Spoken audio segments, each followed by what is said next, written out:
Class 7th। This is Ruchi and welcome back to this channel. बच्चे देखिए, आज इस वीडियो में हम देखेंगे अपना हिंदी बुक से चैप्टर नंबर 8। और देखिए जी, लास्ट वीडियो में हमने चैप्टर नंबर 8 मतलब इसी चैप्टर का एक्सप्लेनेशन करा चुके हैं, अपलोड हो चुका है, चेकआउट कर लीजिएगा। अब एक्सप्लेनेशन हो गया तो फिर बच्चे अब क्या देखना बाकी रह गया? एक्सरसाइज ना। तो देखेंगे बच्चे इस वीडियो में अपना एक्सरसाइज। बट बिफोर दिस हम स्टार्ट कर लेंगे, मतलब इससे पहले एक्सरसाइज स्टार्ट करने से पहले हम थोड़ा सा इस चैप्टर का रिकैप देख लें, जिससे कि सारा कुछ एकदम से माइंड में फ्रेशन अप हो जाएगा, है ना? ठीक है, लास्ट वीडियो को तो आप इन डीप चेक करने के लिए एक्सप्लेनेशन चेकआउट कर लीजिएगा। देखिए जी, चैप्टर है बिरजू महाराज से साक्षात्कार, मतलब बिरजू महाराज से इंटरव्यू। इसके अंदर है क्या? सबसे पहले इंटरव्यू की शुरुआत करिए श्रेया ने। सारे बच्चे ही हैं जो बिरजू महाराज से क्वेश्चन पूछ रहे हैं, है ना? श्रेया पूछती हैं, सर सुना है आपका बचपन ना बड़ा संघर्षों से भरा हुआ है, अपने बचपन के बारे में कुछ बताओ। बिरजू महाराज कहते हैं कि एक हमारा जमाना था जब हम छोटे नवाब कहलाया करते थे, है ना? हमारी हवेली के बाहर 8-8 सिपाहियों का पहरा होता था, इतना पैसा था हमारे पास। लेकिन जब से हमारे बाबूजी का देहांत हुआ ना, तब से आर्थिक परेशानी हो गई, मतलब तब से हमारी जो आर्थिक स्थिति थी ना, तब से बिगड़ गई, पैसों की कमी हो गई। मतलब जिन डिब्बों में कभी कभी 3-3 4-4 लाख की कीमत के हार हुआ करते थे ना, डिब्बे भी खाली हो गए। खैर, जीवन में उतार चढ़ाव तो होता ही है, सब समय का चक्कर है। लेकिन इन संघर्षों में जो सबसे बड़ा जो मेरा कोई सहयोगी था ना, मेरी माँ थी। कभी हम कर्ज लेते, कभी साड़ियों को बेचते, मतलब साड़ियों, ऐसी ऐसी साड़ियां थी जिसमें सोने चांदी के तार लगे थे। लेकिन जब तंगी आने लगी तो वो तारे निकाल कर भी बेचने लगे, है ना? ऐसे ही गुजारा करते थे। लेकिन नृत्यों के कार्यक्रमों से कभी कभी पैसा भी आ जाता था। दिन में खाने को होता था तो कभी कभी रात में नहीं भी होता था। लेकिन हमारी जो माँ थी, अम्मा थी, बस यही कहते थे, भले ही खाने को चना मिले या कुछ भी ना मिले, पर अभ्यास जरूर करो, कोशिश जरूर करो। ठीक है, चलो। फिर तनुश्री ने क्वेश्चन पूछा, सर आपने कथक कैसे सीखा? तो बोलते हैं कि मैंने कथक बाहर से तो कहीं से सीखा ही नहीं, सबसे पहले तो मैं देख देख कर ही सीख गया। घर में ही, मेरे घर में ही कथक का माहौल था। मेरे दोनों चाचा और मेरे पापा तीनों ही कथक करते थे, है ना, कथिक थे। तो हुआ क्या, पापा और मामा बोला क्या, पापा और चाचा, दो चाचा जी एक पापा, मतलब तीन जो भाई थे, है ना, वो तीनों ही कथक करते थे, तीनों ही कथिक थे। तो घर का ही कथक का माहौल था। थोड़ा बहुत तो मैं इन लोगों को देख देख कर ही सीख गया। और फिर मुझे सिखाया किसने? एक्चुअली में मेरे पिता ने और मेरे चाचा जी ने। पिता मतलब अच्छन महाराज, चाचा जी मतलब शंभू महाराज और लच्छू महाराज, इन लोगों ने सिखाया। ठीक है, फिर इन लोगों को देख देख के सीख के मैं नवाब के दरबार में भी नाचने लग गया।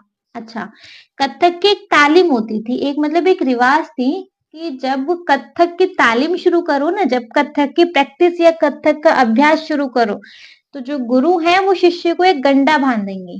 गंडे का मतलब है कि आज से तुम्हारी प्रैक्टिस शुरू, और बदले में जो गुरु शिष्य हैं वो गुरु को क्या देंगे बच्चे? एक भेंट देंगे। ठीक है भैया। जब मेरी बारी आई तालीम शुरू करने की, तो मेरे से मेरे पिताजी ने बोला कि भैया मैं बिना भेंट के तो घंटा नहीं बांधूंगा, मैं क्या दूं? तभी मेरी अम्मा ने जो मेरे पास 2 कार्यक्रमों की कमाई थी ना, वो बाबूजी को दे दी। ठीक है, गंडा क्या होता है? गुरु और शिष्य के बीच का एक पवित्र रिश्ता होता है ना? लेकिन आज मैंने क्या किया कि आज मैंने इस चीज को उल्टा कर दिया। पहले शुरू में बांधा जाता था, और अब मैं क्या करता हूँ कि मैं पहले नृत्य सिखा लेता हूँ, देखता हूँ कि उस बच्चे में नृत्य सीखने की लगन है तो अब गंडा बांधता हूँ। पहले होता था कि पहले ही बांधना होता है। ठीक है, नेक्स्ट है, अब तनुश्री पूछती है, सर क्या मतलब ऐसा हो सकता है कि हम पढ़ाई कर सकते हैं या कोई और काम कर रहे हो उसके साथ भी हम नृत्य संगीत को कंटिन्यू रख सकते हैं, क्या ऐसा पॉसिबल है? बिरजू महाराज जी कहते हैं, क्यों? ऐसा मतलब क्यों पॉसिबल नहीं है भाई? ये तो अपने सामर्थ्य के ऊपर डिपेंड करता है, ये तो अपने सामर्थ्य पे निर्भर करता है। ऐसा तो नहीं है कि भैया तुम संगीत और नृत्य सीख रहे हो तो तुम कोई और काम नहीं कर सकते। मेरी शिष्य हैं, मतलब मेरी जो शिष्य हैं जिनको मैंने सिखाया उनका नाम है शोभना नारायण। आईएएस ऑफिसर भी हैं और अच्छी डांसर भी हैं, नर्तकी भी हैं। मुझे ही देख लो, मैं नृत्य के साथ साथ बजाता भी हूँ और गाता भी हूँ। इसके अलावा नृत्य नटिकाएं और उनके संगीत भी तैयार करता हूँ।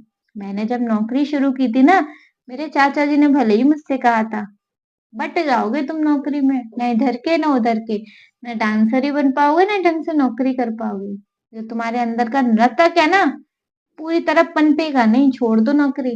मैंने दृढ़ निश्चय कर लिया था कि महाराज बनना है तो उसके लिए मेहनत भी करनी होगी। मतलब अगर कुछ बनना है ना तो मेहनत करनी होगी, इसलिए सब कुछ कर सकते हैं, अपने ऊपर है बस। ठीक है। मणिक ने पूछा, सर कथक की शुरुआत कब हुई? बिरजू महाराज जी ने कहा, कथक एक बहुत पुरानी परंपरा है। मतलब ये परंपरा रामायण और महाभारत से चर्चा में मिलती है, तब से शुरू हो गया कथक, आप ऐसे मान लो, है ना। पहले क्या होता था कि जो कथक है वो सिर्फ मंदिरों तक ही सीमित था, है ना। और हमारे ठहरे लखनऊ घराने की, मतलब मेनली बनारस और इलाहाबाद के बीच हरिया गांव में रहने वाले लोग थे। जहाँ पे उस हरिया गांव, मतलब जो हमारा परिवार था वो हरिया गांव से बिलोंग करता है, वहां पे 989 कथिकों के घर थे, है ना। कथिकों का एक तालाब वहां आज भी है। और उस गांव में एक बैगरिया नाला था, वहां से एक कहानी भी है, सुना है? सुनाइए भैया। उस उस नाले के पास से एक बार 9 कथिक गुजर रहे थे। कथिक होते हैं जिनको कथक आता है वो, है ना। वहां पे 3 डाकू आ गए। कुछ कथिक तो उनमें से डर गए कि हाँ ये क्या हो गया, लेकिन कुछ कथिक क्या थे, उनकी कला में इतना दम था कि डाकुओं के आगे वो कथक करने लगे। डाकू क्या, उनकी कथक में इतने मगन हो गए कि सब कुछ भूल गए, वहां से भग गए। तब से एक पद भी बन गया उन लोगों के ऊपर कि बैगरिया नाला जोलुम गुलाम जोलुम जोर, 9 कथिक नचावे 3 चोर, जब तबला बोले धिन धिन, तब एक एक पर 3 3। ठीक है। ठीक है। लखनऊ घराने के बाद जयपुर घराने और फिर अरे यार बनारस घराने का विकास हुआ। इसके अलावा रायगढ़ के महाराज चक्रधर की भी अपनी अलग शैली थी। ठीक है। फिर श्रेया पूछती है, क्या नृत्य सीखने के लिए संगीत आना जरूरी होता है? बिरजू महाराज कहते हैं, गाना बजाना और नाचना ये तीनों तो संगीत का हिस्सा है। संगीत में लय होती है, उसमें ज्ञान आवश्यक है, और नृत्य में शरीर हमारा ध्यान और तपस्या का साधन होता है। नृत्य करना एक तरह से अदृश्य शक्ति को निमंत्रण देना जैसा है बच्चों। जैसे ऐसे कह रहा हो, जैसे हमारे अंदर से अदृश्य शक्ति ऐसे कह रही हो, कृष्ण मेरे अंदर आओ और नाचो। नृत्य ही नहीं, हमारी हर गतिविधियों में लय होती है। जैसे घसियारा घास को पकड़ता है, घसियारा मतलब वो जो घास काटने वाले होते हैं ना वो, जैसे घसियारा घास को पकड़ता है, उस पर घसिया मारता है उसको वहां से काटने के लिए, है ना। फिर वहां से घास हटाता है। मारने और हटाने के इस लय में अगर थोड़ी सी भी गड़बड़ी हुई, गया उसका हाथ। यहाँ क्या है बच्चे? लय है। तो लय हर काम में, नृत्य में, जीवन में क्या करती है? संतुलन बनाए रखती है। लय एक तरीके का ऐसा आवरण है जो नृत्य को सुंदरता प्रदान करता है। अगर नृतक को सुर ताल की समझ है ना, तो वह जान पाएगा कि लहरा ठीक नहीं है। इसके माध्यम से नृत्य अंगों में प्रवेश नहीं करेगा। क्लियर? फिर तनुश्री ने पूछा, आपने कथक में अन्य नई चीज भी जोड़ी है ना? बिरजू महाराज ने कहा, बिल्कुल जोड़ी है। देखो, कथक एक पुरानी परंपरा है जिसको हमने अभी तक कायम रखा ही है, लेकिन हाँ उसके प्रस्तुतिकरण में, मतलब उसको प्रेजेंट करने में हमने थोड़े से बदलाव कर दिए। जैसे हमने गौर किया था कि हमारे चाचा जी और बाबूजी जब नाचते थे ना, तो बड़ा खूबसूरत नाचते थे, वो खूबसूरत थे ही नाचते थे, तो उनके खड़े होने का अंदाज भी बड़ा निराला होता था। हमने उन भाव भंगिमाओं को भी कथक में शामिल कर लिया। चाचा लोग और बाबूजी हमारे लिए ब्रह्मा विष्णु महेश जैसे थे। हमने तीनों की शिक्षा को इकट्ठा किया और एक नया रूप तैयार कर दिया। बदलाव तो किए इसमें, लेकिन भैया जो परंपरा पुरानी थी वो वैसी की वैसी है। वैसे ही हमने टैगोर, त्यागराज आदि आधुनिक कवियों की रचनाओं को भी लेकर कथक रचनाएं तैयार की। मतलब कथक की रचनाएं हमने इन लोगों को लेकर भी तैयार की हैं। फिर तनुश्री बोलते हैं, पर सर ये सारे तो अलग अलग भाषाओं के कवि थे ना? तो बिरजू महाराज जी बोले, हाँ थे तो, भाषाएं तो अलग हैं, इंसान तो सब एक जैसे हैं ना। जैसे फ्रांस में मुझसे एक दर्शक ने पूछा कि मैं नहीं जानता कि यशोदा कौन है। मैंने उन्हें बताया, इस धरती पे सारी माँ यशोदा हैं, सब नन्हे बच्चे कृष्ण हैं। जैसे बच्चों का जिद, रूठना, रोना, उठना बैठना सब एक जैसा ही होता है। धीरे धीरे हमने अलग अलग भाषा, संस्कार और तौर तरीके मिलते हैं। चाहे नृत्य हो या कोई और परंपरा, सब एक वृक्ष के समान होती है।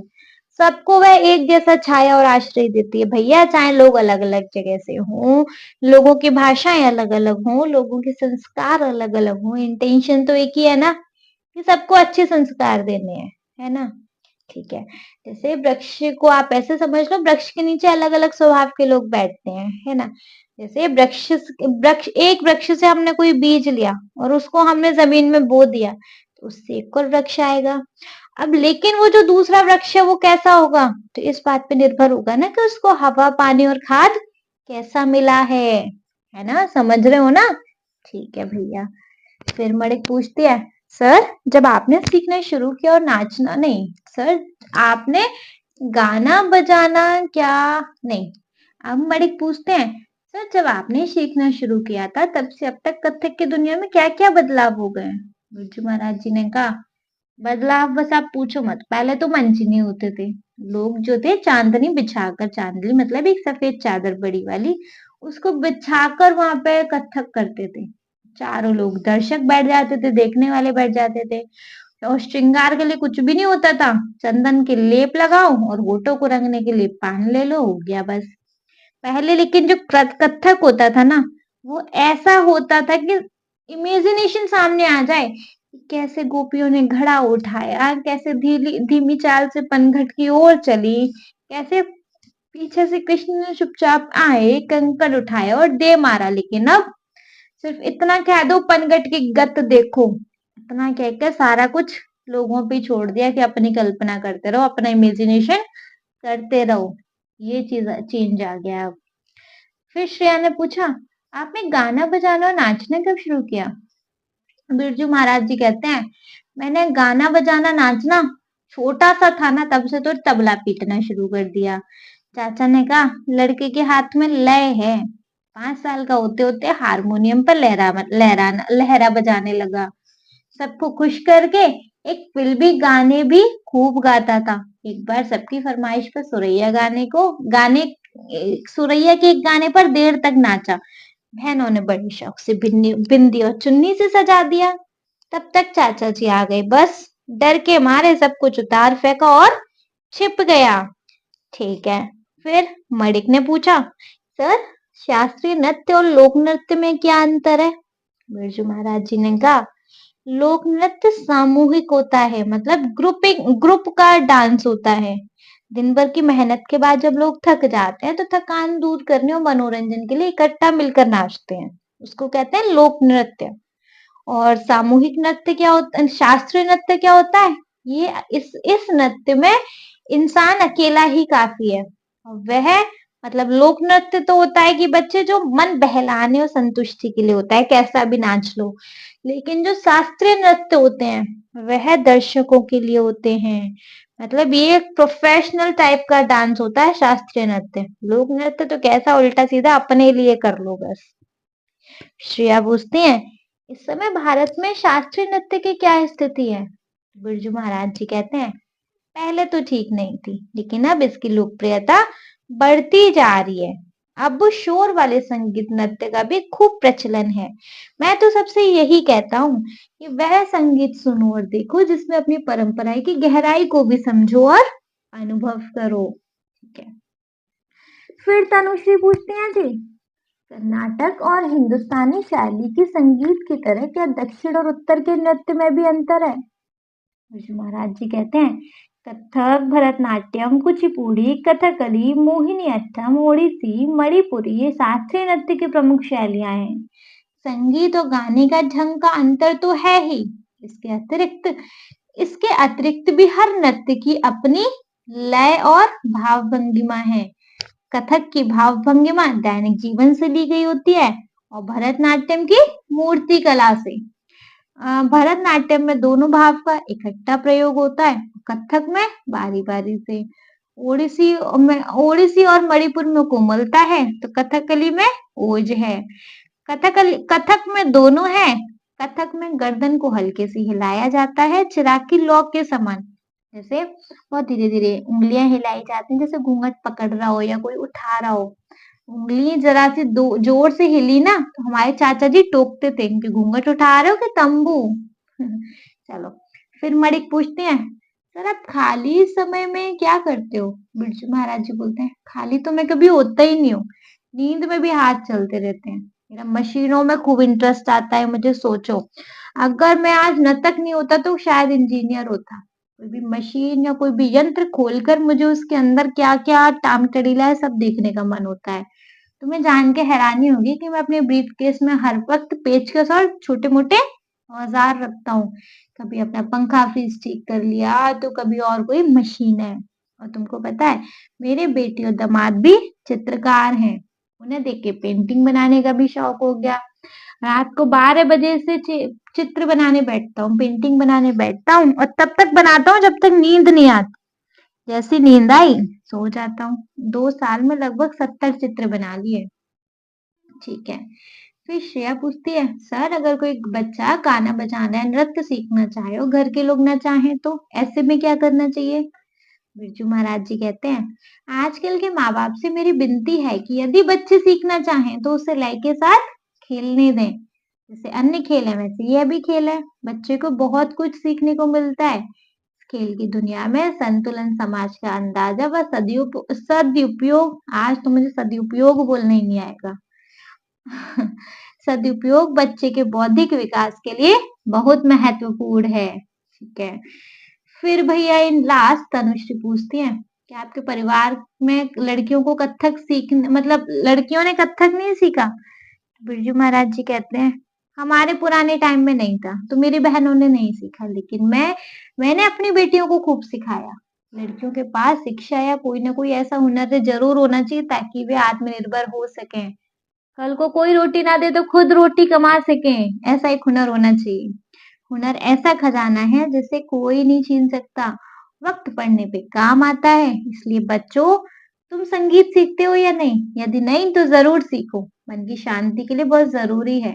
क्योंकि लय हमें अनुशासन सिखाती है और संतुलन सिखाती है। नाचने गाने और बजाने वाले एक दूसरे के साथ तालमेल बिठाकर एक नई रचना करते हैं।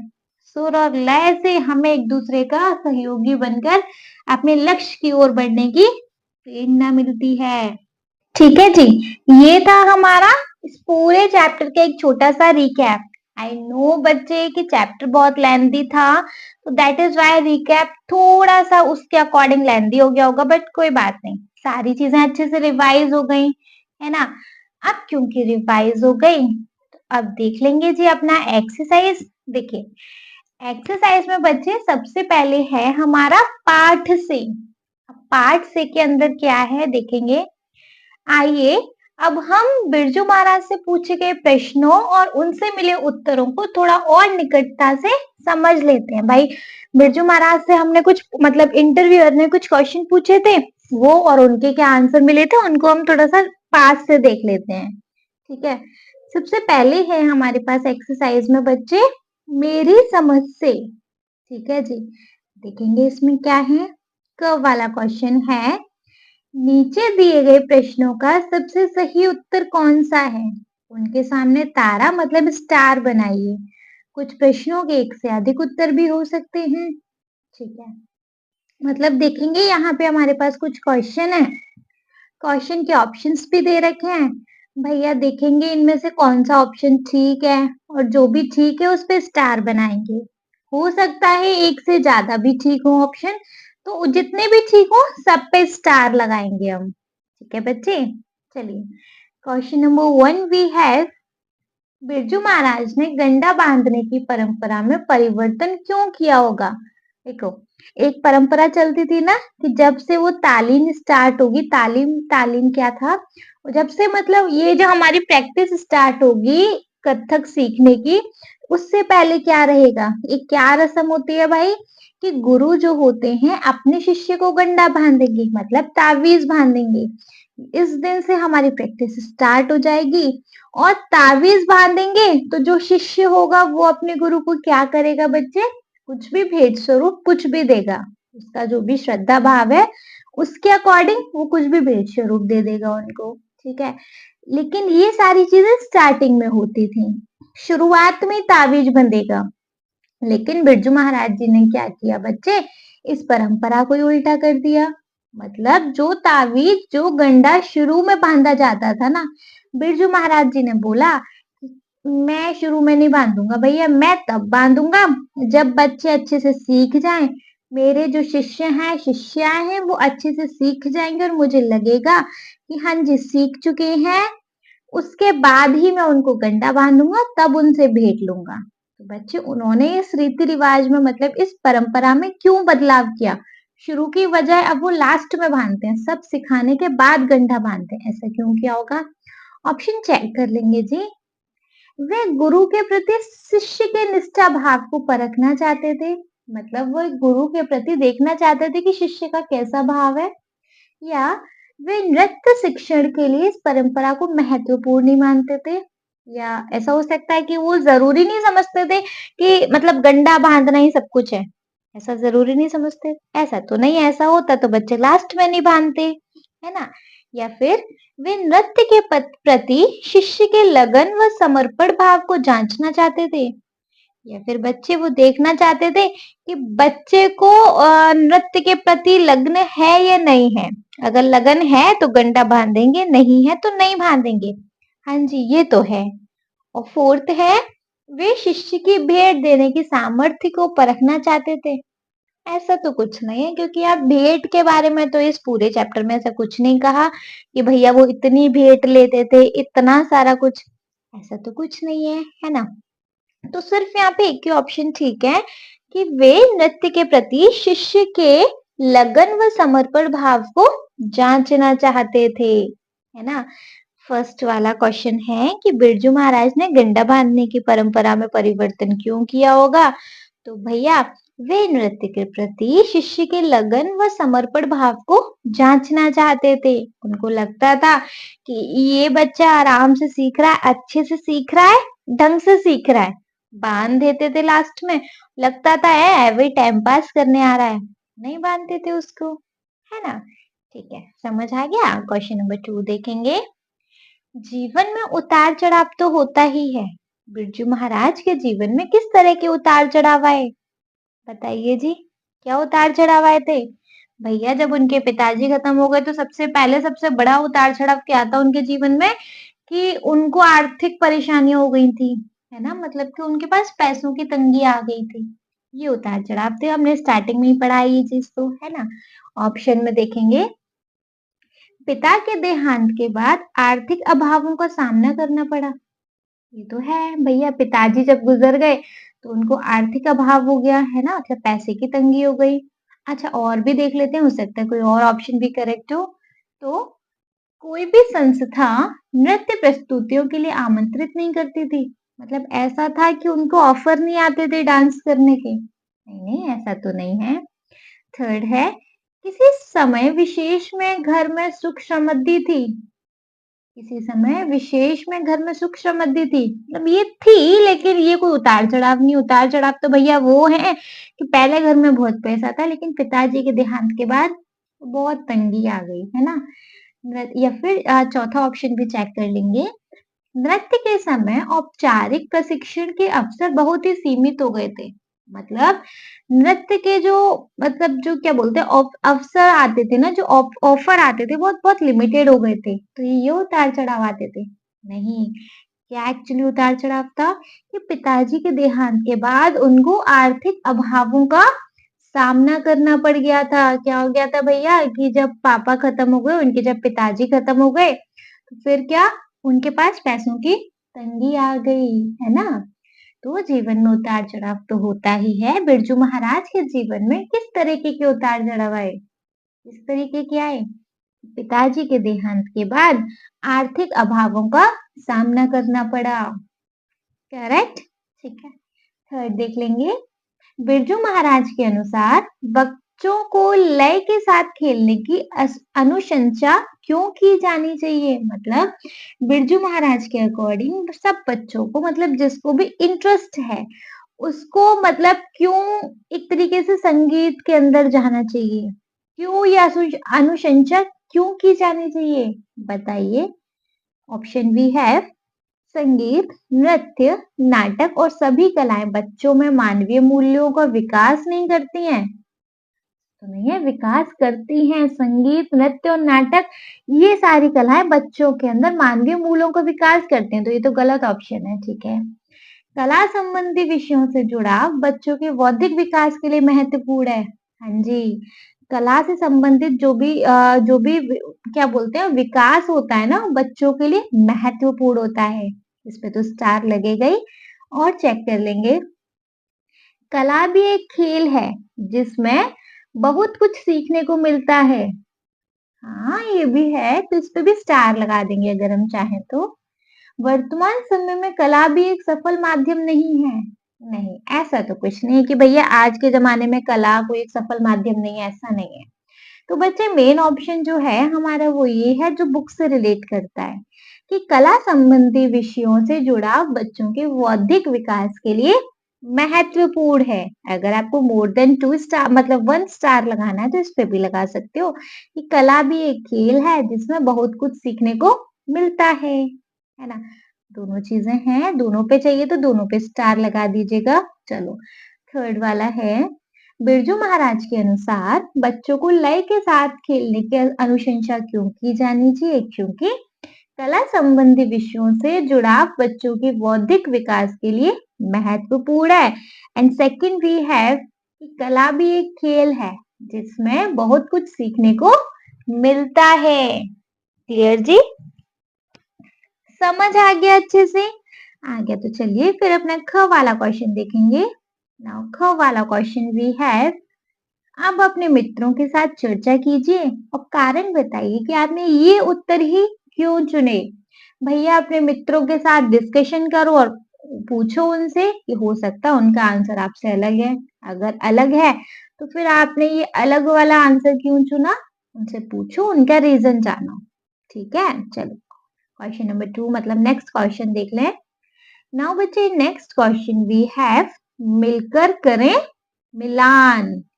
देखेंगे जी इसमें क्या है मिलकर करें मिलान में। इसमें मेनली मैच हिट होते हैं जो हम हर चैप्टर में करते आए हैं। पाठ में से चुनकर कुछ शब्द एवं शब्द समूह नीचे दिए गए हैं। अपने समूह में इन पर चर्चा कीजिए और इन्हें इनके सही संदर्भों या अवधारणाओं से मिलाइए। इसके लिए आप शब्दकोश, इंटरनेट या अपने शिक्षकों की सहायता ले सकते हैं। देखो, पाठ में से चुनकर कुछ शब्द और शब्द समूह नीचे दिए गए हैं, है ना। मतलब कुछ शब्द दे दिए और फिर उनके शब्द समूह दे दिए। इन दोनों को बच्चे मिलाना है। जैसे एक तरफ हमारे पास लेफ्ट हैंड साइड में शब्द है, राइट हैंड साइड में उनका संदर्भ या अवधारणा है, मतलब एक तरीके का मीनिंग है। ठीक है, मैच करेंगे सिंपली बच्चे। देखो, फर्स्ट है हमारे पास कर्नाटक संगीत शैली। कर्नाटक संगीत शैली, इसका मतलब क्या है? देखो, फर्स्ट चेक करें। भारत की प्राचीन गायन वादन गीत नृत्य अभिनय परंपरा का अभिन्न अंग है। इसमें शब्दों की अपेक्षा सुरों का महत्व होता है। कर्नाटक संगीत शैली में ऐसा तो कुछ नहीं है, इसमें नियमों की प्रधानता होती है। नहीं। सेकंड ऑप्शन देख लेंगे। भारतीय शास्त्रीय संगीत की एक शैली है। देखो, कर्नाटक संगीत शैली ये भारतीय शास्त्रीय संगीत की एक शैली है जो मुख्य रूप से दक्षिण भारत के राज्यों में प्रचलित है। इसमें स्वर शैली की प्रधानता होती है। जल तरंगम, वीणा, मृदंग, मंडोलिन वाद्य यंत्रों से संगत दी जाती है। हाँ जी बच्चे, ये ऑप्शन हो सकता है बिल्कुल करेक्ट। तो फर्स्ट है कर्नाटक संगीत शैली, इसका संदर्भ या अवधारणा क्या है? 2 वाला ऑप्शन विच इज भारतीय शास्त्रीय संगीत की एक शैली जो मुख्य रूप से दक्षिण भारत के राज्यों में प्रचलित है। इसमें स्वर शैली की प्रधानता होती है। जल तरंगम, वीणा, मृदंग, मंडोलिन वाद्य यंत्रों से संगत दी जाती है। ठीक है। Two, now next we have two which is gharana. घराना क्या होता है जी? बताइए घराना क्या होता है? अच्छा देख लेंगे क्या है ये घराना। देखो, फर्स्ट वाला देखें, भारत की प्राचीन गायन वादन गीत नृत्य अभिनय परंपरा का अभिन्न अंग है। इसमें शब्दों की अपेक्षा सुरों का महत्व होता है।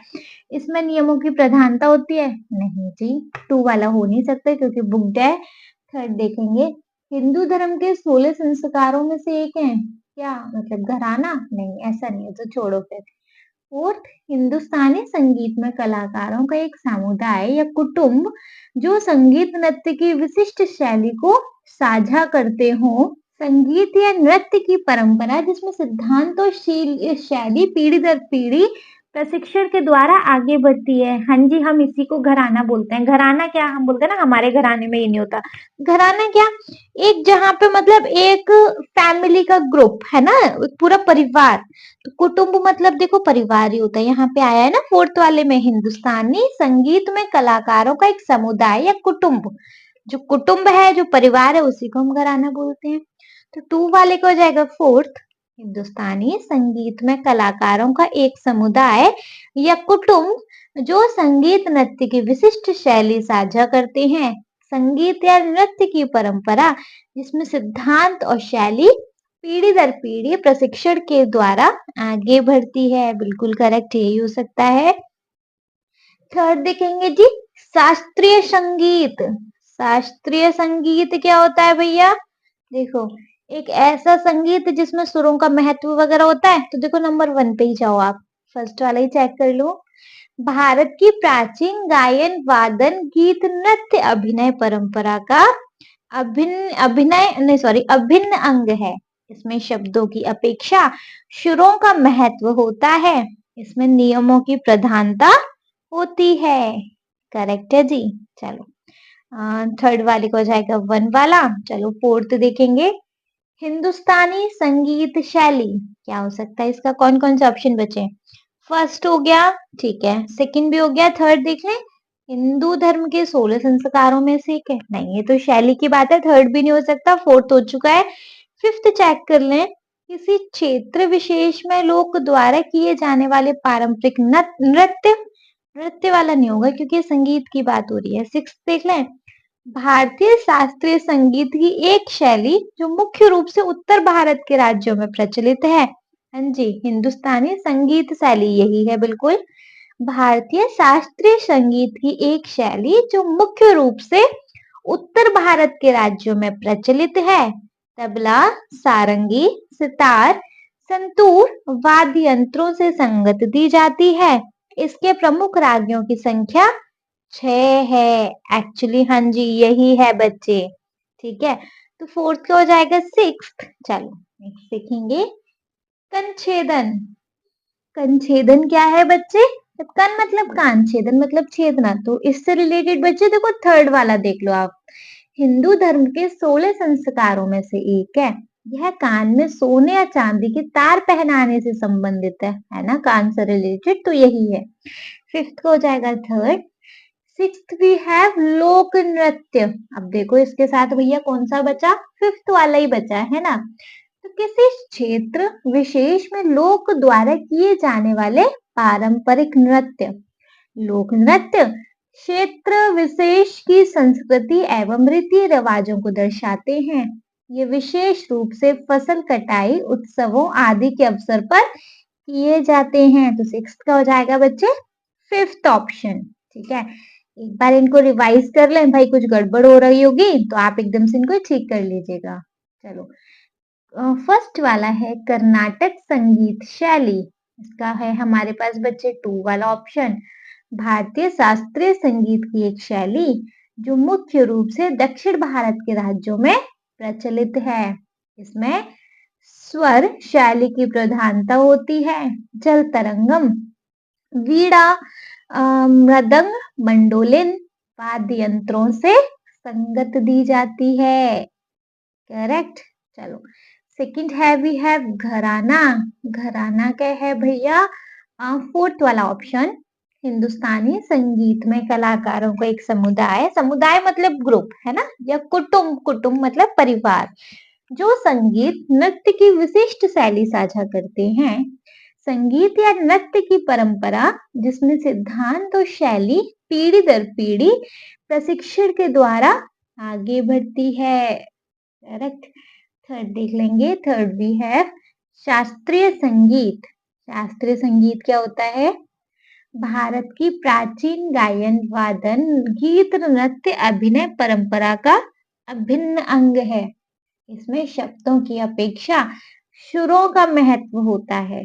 इसमें नियमों की प्रधानता होती है। ठीक है। ये वाला हो गया थर्ड वाला। फोर्थ देख लेंगे। हिंदुस्तानी संगीत शैली। इसमें क्या है जी? इसका सिक्स्थ ऑप्शन है भारतीय शास्त्रीय संगीत की एक शैली। फोर्थ ही था ना? हाँ जी। जो मुख्य रूप से उत्तर भारत के राज्यों में प्रचलित है। तबला, सारंगी, सितार, संतूर, वाद्य यंत्रों से संगत दी जाती है। इसके प्रमुख रागों की संख्या 6 है। ठीक है। Fifth we have Kanchhedan. Kanchhedan क्या जी? देखो, इसका है थर्ड वाला ऑप्शन। हिंदू धर्म के 16 संस्कार में से एक है।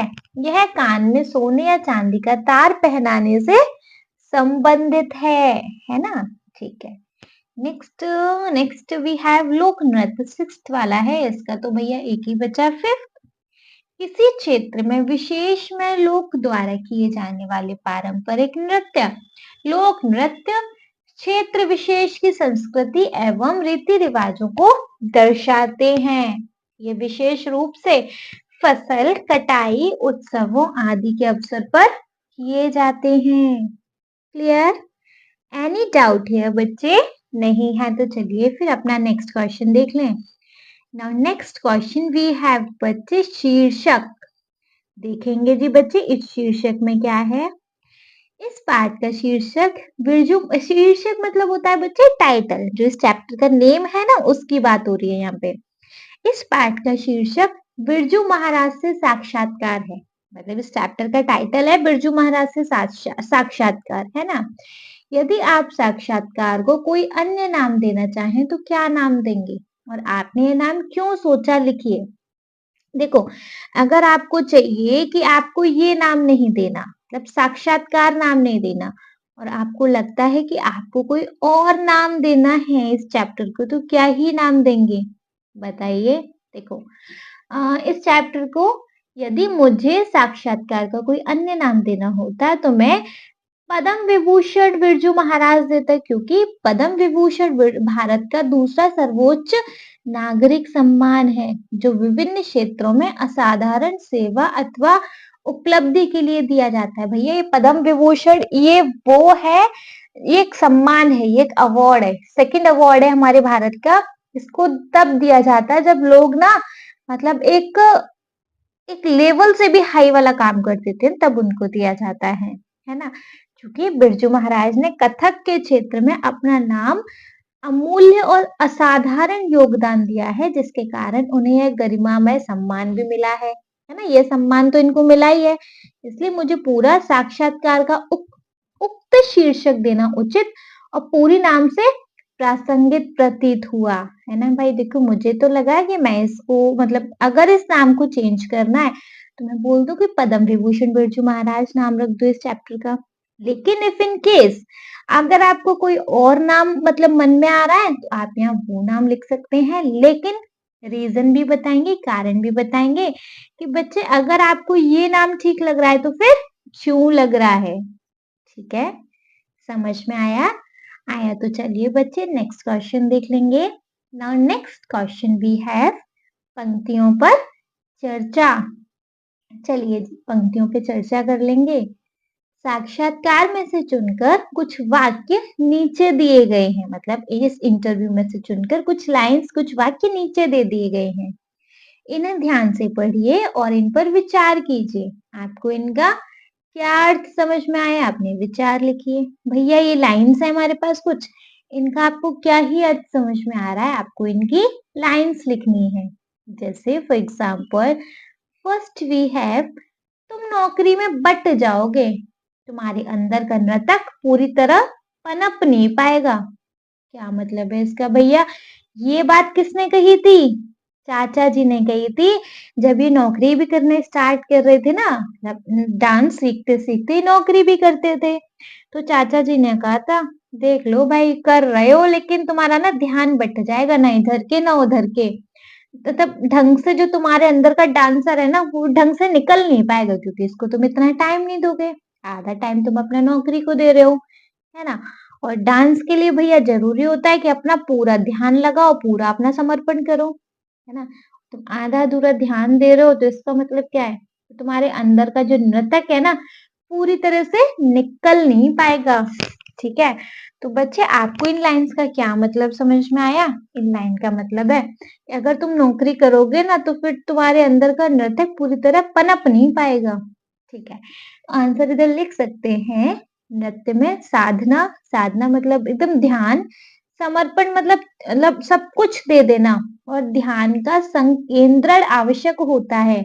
मतलब भैया डांस को चाहिए पूरा ध्यान दो, पूरा टाइम दो, सब कुछ मतलब अपने को समर्पित करके डांस सीखो, डांस सीखना है तो ये जरूरी होता है ना? यह एक पूर्णकालिक समय की मांग करने वाली विधि विद्या है। मतलब इस टैलेंट को चाहिए कि इसको पूरा टाइम दिया जाए, डांस को चाहिए कि डांस को ढंग से टाइम दिया जाए। ठीक है? आजीविका के लिए नौकरी जैसे पूर्णकालिक साधन को अपनाने के बाद नृत्य के प्रति वह प्रतिबद्धता, समर्पण अथवा लगन नहीं रह पाएगी जो अपेक्षित है। देखो, अब नौकरी करेंगे, भैया नौकरी तो ज़रूरी है, जीवन गुज़ारने के लिए नौकरी तो ज़रूरी है। अब जब नौकरी करेंगे, तो जो डांस का टाइम है, वो बटेगा। जब डांस का टाइम बटेगा, तो अंदर से जो डांसर बाहर आना चाहिए था ना आपके अंदर से, वो नहीं आ पाएगा, है ना? तो चाचा जी ने ऐसे कहा था। तो इस लाइन का मतलब है कि नृत्य में साधना, समर्पण और ध्यान का संकेंद्रण आवश्यक होता है। यह एक पूर्णकालिक समय की मांग करने वाली विद्या है। आजीविका के लिए नौकरी जैसे पूर्णकालिक साधन को अपनाने के बाद नृत्य के प्रति वह प्रतिबद्धता, समर्पण अथवा लगन नहीं रह पाएगी जो अपेक्षित है। दैट इज क्लियर जी। चलो नेक्स्ट देखेंगे। नेक्स्ट क्वेश्चन वी हैव, लय हम नृतकों के लिए देवता है। मतलब लय क्या मतलब वो सुर और जो लय होती है ना वो, नर्तक मतलब डांसर के लिए, तो डांसर के लिए भैया लय एक देवता है। क्यों कहा इस चीज को? जिस प्रकार देवता के प्रति आराधना करते समय पूरी लगन, निष्ठा और समर्पण की आवश्यकता होती है ना, उसी प्रकार नृत्य में लय ही उसी विशिष्टता है कि नर्तकों को लय को देवता तुल्य मानकर साधना करनी पड़ती है। भैया लय खराब डांस खराब, है ना? तो क्या आंसर लिख सकते हैं? जिस प्रकार देवता के प्रति आराधना करते समय पूरी लगन, निष्ठा और समर्पण की आवश्यकता होती है, उसी प्रकार नृत्य में लय ही उसकी विशिष्टता है। नर्तकों को लय को देवता तुल्य मानकर साधना करनी पड़ती है। करेक्ट। थर्ड देख लें। नाउ थर्ड वी है, नृत्य में शरीर, ध्यान और तपस्या का साधन होता है। क्या भैया? नृत्य में शरीर, ध्यान और तपस्या का साधन होता है। मतलब नृत्य को शरीर चाहिए, ध्यान चाहिए, तपस्या चाहिए। तपस्या मतलब अरे ओम नमः शिवाय टाइप नहीं, तपस्या मतलब एक ढंग से लगन चाहिए। ठीक है भैया, समर्पण मांगता है नृत्य तो। ठीक है, तो यहाँ पे बोल सकते हैं नृत्य शरीर के माध्यम से किया जाता है। नृत्य में तपस्या और ध्यान बहुत महत्वपूर्ण है, इसलिए शरीर को ध्यान और तपस्या का साधन कहा गया है। शरीर से हो रहा है लेकिन शरीर से क्या भैया, इसे ध्यान और तपस्या का साधन कहा गया है। तो इस लाइन का क्या मतलब है जी? कि नृत्य शरीर के माध्यम से किया जाता है। नृत्य में तपस्या और ध्यान बहुत जरूरी हैं, इसलिए शरीर को ध्यान और तपस्या का साधन कहा गया है। ठीक है जी। चलिए, नृत्य शरीर के माध्यम से किया जाता है। नृत्य में तपस्या और ध्यान बहुत महत्वपूर्ण है, इसलिए शरीर को ध्यान और तपस्या का साधन कहा गया है। क्लियर है जी? चलिए now next question we have बच्चे, कथक में गर्दन को हल्के से हिलाया जाता है चिराकी लौ के समान। मतलब जो कथक का एक फॉर्मेट है ना, उसमें क्या रहता है कि मतलब ऐसे डांस रहता है कि जहाँ गर्दन ना धीमे धीमे हिलती है, ऐसे चिराग की जैसे लौ हिलती है ना, जब एक दिए की लौ हिलती है वैसे। दिए की लौ एकदम से 33 भगती है क्या? नहीं, मतलब धीमे धीमे से फड़फड़ाती टाइप है ना, ऐसे। तो देखिए जी, जिस प्रकार चिराग की लौ बहुत ही मधुरता से धीमे धीमे लय के साथ चलती है ना, उसी प्रकार कथक नृत्य को करते समय नर्तक अपनी गर्दन को बहुत धीरे धीरे मधुरता से और नजाकत से हिलाता है। भैया एक जगह पढ़ा था ना कि जब ऐसे मतलब इस तरीके से कथक करते थोड़ा जल्दी जल्दी गर्दन हिला देते थे तो उनके चाचा जी क्या बोलते थे, गर्दन हिला रहे हो कि तंबू, है ना। तो बस बच्चे इस लाइन का क्या मतलब है कि कथक में गर्दन को हल्के से हिलाया जाता है चिराग की लौ के समान।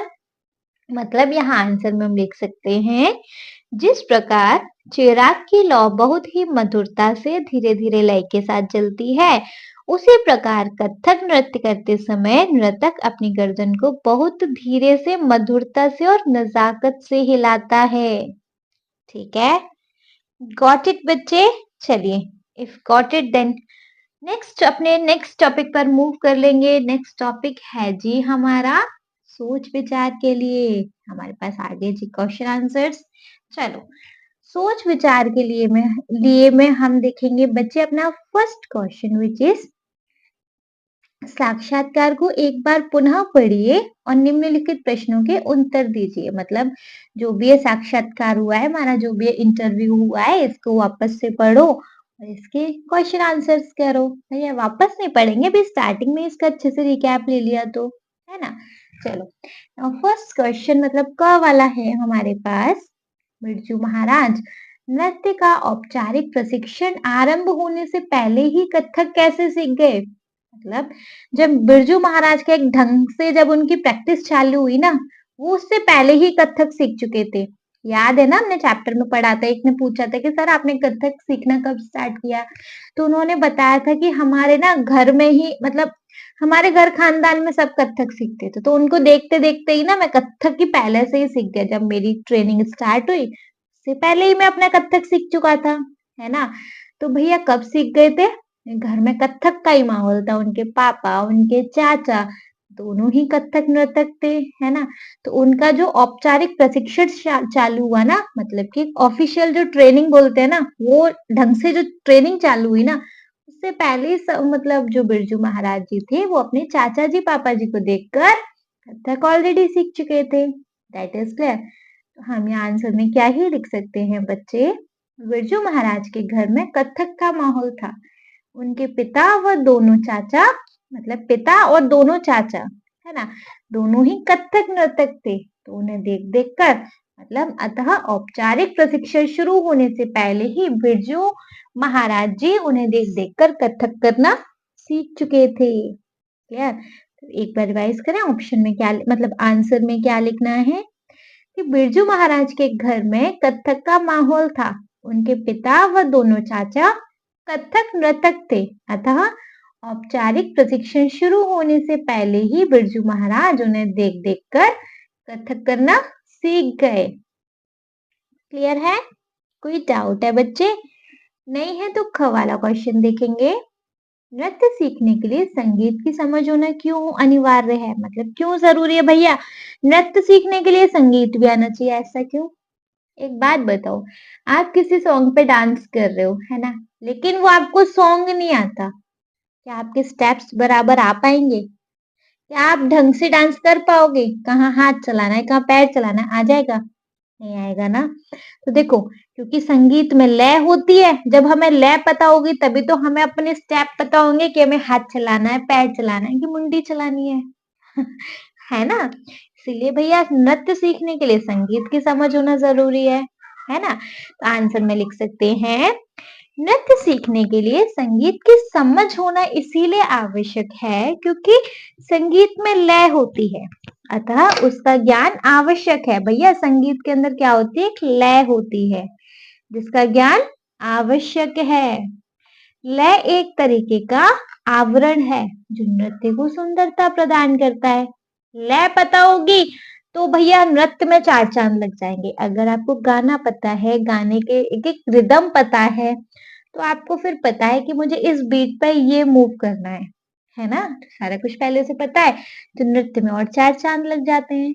अगर नृत्य को सुरताल की समझ है, तो वह जान जाएगा कि लय ठीक है या नहीं। भैया अगर नृत्य को सुरताल की पता है, कहाँ सुर है, कहाँ ताल है, तो उसे पता है कि उसका लय ठीक है या नहीं है। क्लियर है ना? समझ आ रहा है ना? तो आंसर में क्या लिखेंगे? नृत्य सीखने के लिए संगीत नहीं, नृत्य सीखने के लिए संगीत की समझ होना इसलिए आवश्यक है क्योंकि संगीत में लय होती है, अतः उसका ज्ञान आवश्यक है। लय एक तरीके का आवरण है जो नृत्य को सुंदरता प्रदान करता है। अगर नर्तक को सुरताल की समझ है तो वह जान जाएगा कि लय ठीक है या नहीं। गेट इट बच्चे? चलो ग वाला देखेंगे। नृत्य के अतिरिक्त मतलब नृत्य के अलावा बिरजू महाराज को और किन किन कार्यों में रुचि थी? मैम रुचि आप हो, हाँ लेकिन मैं वाली रुचि नहीं, इंटरेस्ट वाली रुचि मतलब किस और किन किन चीजों में उन बिरजू महाराज को इंटरेस्ट था डांस के अलावा? किन किन में था? देखो उन्होंने बताया था ना कि अगर मैं ये डांसर नहीं होता, अगर मैं नर्तक नहीं होता तो मैं जरूर ही इंजीनियर होता, है ना? तो उनको ना मशीनों के साथ बड़ा उनका मन लगता था, है ना? वो कोई भी मशीन हो, कोई भी यंत्र हो, उसको क्या खोल खोल कर उनको कलपुर्जे उनके अंदर क्या बवाल भरा हुआ है वो सब देखने में बड़ा इंटरेस्ट आता था। और दूसरा ये अच्छा ये तो था ही, उनके ब्रीफकेस में हरदम क्या रहता था? क्या रहता था? पेचकस रहता था, फ्रिज ठीक करने के लिए और औजार रहते थे, मतलब ये सारी चीजें रहती थी, है ना? और इसके अलावा भी क्योंकि उनके बेटे और दामाद भी पेंटिंग करते थे, तो उनको फिर धीरे-धीरे पेंटिंग में भी रुचि हो गई। उन्होंने बताया ना कि मैं ना 12 बजे से पेंटिंग करना स्टार्ट करता था और कब तक करता था? जब तक उनको नींद ना आ जाए, है ना? तो नृत्य के अतिरिक्त बिरजू महाराज को मशीनों में भी खूब मन लगता था। कोई भी मशीन या यंत्र खोलकर उसके कलपुर्जे देखने में उनकी रुचि थी। उनके ब्रीफकेस में हरदम पंखा और फ्रीज ठीक करने वाले औजार रखे रहते थे। इसके अलावा उन्हें पेंटिंग बनाने में भी रुचि थी, है ना? समझ आ गया? नृत्य के अतिरिक्त बिरजू महाराज का मशीनों में खूब मन लगता था। कोई भी मशीन या यंत्र खोलकर उसके कलपुर्जे देखने में उनकी रुचि थी। उनके ब्रीफकेस में हरदम पंखा फ्रीज ठीक करने वाले औजार रहते थे। इसके अलावा उन्हें पेंटिंग बनाने में भी रुचि थी। क्लियर है? समझ आ गया? आ गया तो घ वाला देखेंगे। घ वाला है बच्चे, बिरजू महाराज ने बच्चों की शिक्षा और रुचियों के बारे में अभिभावकों से क्या कहा? अभिभावक मतलब आप माता पिता कह लो या गार्जियंस कह लो, है ना? मतलब बच्चों के गार्जियन से क्या कहा? क्या कहा जी? कि अगर बच्चे को संगीत में, डांस में अगर रुचि है, अगर उसका मन है तो भैया उसको करने दो, उसको लय के साथ खेलने दो। इस खेल की दुनिया में संतुलन और समय का सदुपयोग बच्चे के बौद्धिक विकास के लिए जरूरी है। अगर वो सीखना चाहता है तो उसे सीखने दो। बच्चे के पास कोई ना कोई ऐसी शिक्षा या हुनर जरूर होना चाहिए जिससे वो आत्मनिर्भर बन सके, है ना? हुनर एक ऐसा खजाना है जिसे भैया कभी कोई नहीं छीन के लेके जा सकता। वक्त पड़ने पे हमेशा काम आता है। जैसे फॉर एग्जाम्पल अब आप देखो, हम कहते हैं ना कि बेटियों को पढ़ा के क्या ही होना है, उनको शादी करके घर जाना है, घर जाके अपना ससुराल संभालना है, वो चौका चूल्हा करना है ना? क्या पता कब किसके आगे क्या वक्त आ जाए, है ना? हो सकता है उसको सिर्फ चौके चूल्हे से गुजारा ना चल रहा हो सकता है उसको इसके अलावा कुछ और करना पड़े। अगर उसके पास कुछ हुनर होगा तो वो आत्मनिर्भर होगी, किसी पर निर्भर नहीं होगी, वो खुद का गुजारा कर सकेगी, है ना? इसीलिए कहते हैं कि हमारे हाथ में कोई ना कोई एक हुनर होना चाहिए, ठीक है? तो बिरजू महाराज ने अभिभावकों से कहा कि यदि बच्चे की रुचि है तो उसे लय के साथ खेलने दिया जाए। इस खेल की दुनिया में संतुलन और समय का सदुपयोग बच्चे के बौद्धिक विकास के लिए जरूरी है। बच्चों के पास शिक्षा या कोई ना कोई हुनर जरूर होना चाहिए ताकि वे आत्मनिर्भर बन सकें। हुनर एक ऐसा खजाना है जिसे कोई छीनकर नहीं लेके जा सकता, वक्त पड़ने पर हमेशा काम आता है। क्लियर? एनी डाउट है बच्चे? नहीं है। एक बार से रीरीड कर लें। ठीक है। बिरजू महाराज ने अभिभावकों से कहा कि यदि बच्चे की रुचि है तो उसे लय के साथ खेलने दें। अच्छा, लय के साथ खेलने दें मीन्स टू से कि उसको सीखने दें, अगर वो सीखना चाहता है तो, है ना। उसे लय के साथ खेलने दें। इस खेल की दुनिया में संतुलन और समय का सदुपयोग बच्चे के बौद्धिक विकास के लिए बहुत जरूरी है। बच्चों के पास शिक्षा या कोई ना कोई, देखो, पढ़ाई है, वेल एंड गुड, पढ़ाई है तो भैया वो कोई ना कोई जॉब कर लेगा। पढ़ाई नहीं है तो उसके पास एक ऐसा टैलेंट होना चाहिए जिससे कि वह जरूरत पड़ने पर आत्मनिर्भर बन सके, किसी पर डिपेंड ना हो, है ना। तो बच्चे के पास शिक्षा या कोई ना कोई हुनर होना जरूरी है ताकि वह आत्मनिर्भर बन सके। हुनर भैया एक ऐसा खजाना है जिसे वक्त आने पर हमेशा काम आ सकता है, इसे कोई छीनकर नहीं लेके जा सकता। Get it? समझ आ गया? चलो, समझ आ गया तो देखेंगे बच्चे अपना next question which is second question है हमारे पास। पाठ में से उन प्रसंगों की पहचान करके उन पर चर्चा कीजिए जिससे पता चलता है कि, देखो, पाठ में से वो लाइन निकालनी है। अब मतलब वो लाइंस एक्चुअली निकालनी है कि जिन लाइनों में है ये सारी बातें जो क ख और ग में है। ठीक है। जैसे क वाला क्वेश्चन है, बिरजू महाराज बहुमुखी प्रतिभा के धनी थे। बहुमुखी मतलब जिनके पास मल्टी टैलेंट्स थे, मतलब जिनको बहुत सारी चीजें आती थी। मतलब बहुमुखी प्रतिभा मतलब बहुमुखी प्रतिभा के धनी थे, मतलब कि जिनको की बहुत सारी चीजें आती थी। जहां जिन लाइन में ये लिखा है ना कि उनको बहुत सारी चीजें आती थी, भैया वो चीज बतानी है, वो लाइन बतानी है। जैसे कहने को बहुत सारी लाइन है कि देखो मैं ऐसा करता था, देखो मैं नर्तक हूँ, नर्तक के साथ साथ मैं अन्य नृत्य नाटिकाओं के लिए संगीत भी तैयार करता हूँ। मुझे इंजीनियरिंग करने का मतलब सारी मशीनों के कलपुर्जे खोलने का भी बड़ा मन करता है। मेरे ब्रीफ केस में क्या क्या रहता है भैया? पेचकस वगैरह रहते हैं, बहुत सारे औजार रहते हैं। घर का फ्रिज पंखा ठीक कर लेता हूँ, और क्या। और इनके साथ साथ मेरे क्योंकि बेटी दामाद भी पेंटिंग करते हैं तो मुझे उसका भी शौक चढ़ गया, है ना। तो आप यहाँ पे लिख सकते हो कि घर में कथक का माहौल था। उनके पिता चाचा आदि कथक नर्तक थे, अतः बिरजू महाराज में औपचारिक प्रशिक्षण से पूर्व ही कथक सीख लिया था और नवाब के दरबार में नृत्य प्रस्तुतियां भी देने लगे थे। तो ये ऑप्शन हो सकता है ना। ये हो गया। सेकंड क्या, वे नृत्य के साथ ही बजाते और गाते भी थे। इसके अतिरिक्त नृत्य नटिकाएं और उनके लिए संगीत भी तैयार करते थे, है ना। और क्या, उन्होंने कथक की पुरानी परंपरा को कायम रखते हुए अपने परिवार की विरासत को संभालते हुए प्रस्तुतिकरण का एक नया रूप भी तैयार किया। इस प्रकार टैगोर, त्यागराज आदि आधुनिक कवियों की रचनाओं को लेकर भी कथक रचनाएं तैयार की, है ना। और कौन कौन सी लाइन से हमें पता चलता है कि ये भैया बहुमुखी प्रतिभा के धनी थे, मतलब इनके पास बहुत सारा टैलेंट था ऐसा। उन्होंने बहुत छुटपन से ही तबला बजाना शुरू कर दिया था। उनके चाचा जी ने उनके हाथ की कला और तबले की धुन की लय को पहचाना और उन्हें तबला बजाने के लिए भी प्रोत्साहित किया। 5 वर्ष का होते होते वे हारमोनियम भी बजाने लगे और वे फिल्मी गानों गीतों पर भी गाते और खूब नाचते हैं। कितनी सारी चीजें। और क्या हो सकता है, परिवार से इसके लिए उन्हें सदैव प्रोत्साहन मिला, मतलब सदैव मोटिवेशन मिला। किसी ने उनको ये नहीं कहा कि नहीं मत करो, पीछे जाओ, ऐसा नहीं, मतलब करो, बढ़ो आगे। और क्या था, और क्या-क्या चीजें करते थे? मशीनी कामों में भी उनकी रुचि थी। वे पंखा, फ्रिज आदि स्वयं ठीक कर लेते थे। उनका कहना था कि अगर मैं नर्तक ना होता तो शायद इंजीनियर जरूर होता, है ना। और क्या जी, अपनी बेटी दामाद को देखकर बिरजू महाराज को पेंटिंग बनाने का भी शौक हो गया। जब उनका मन होता तो वे पेंटिंग भी बनाते थे, है ना। ठीक है, ये सारी चीजें, इतने सारे ऑप्शंस हैं हमारे पास कि भैया यहाँ से पता चलता है कि हमारे बिरजू महाराज बहुमुखी प्रतिभा के धनी थे। क्लियर?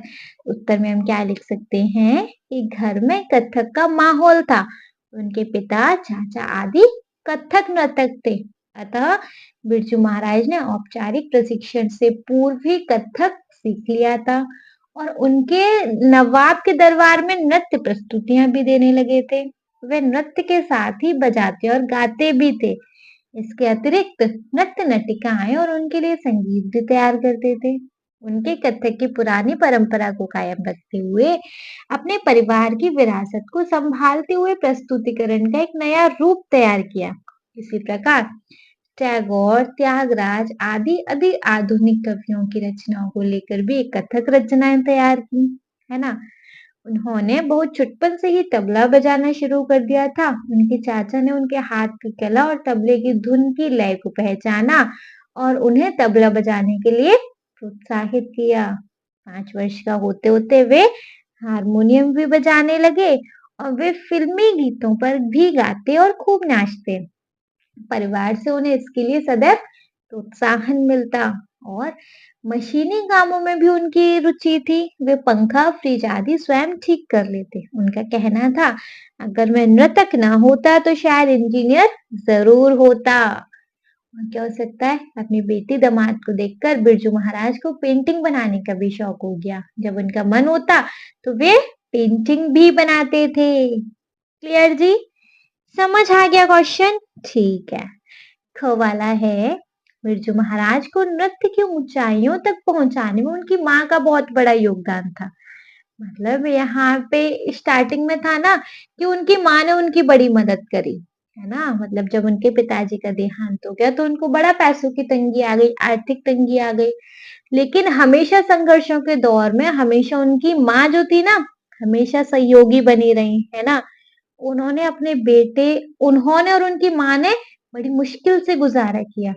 उनकी माँ क्या करती थी, अपनी साड़ियों को जलाकर उनके जो सोने चांदी के तार निकलते थे ना, वो बेच देती थी, उससे गुजारा करते थे।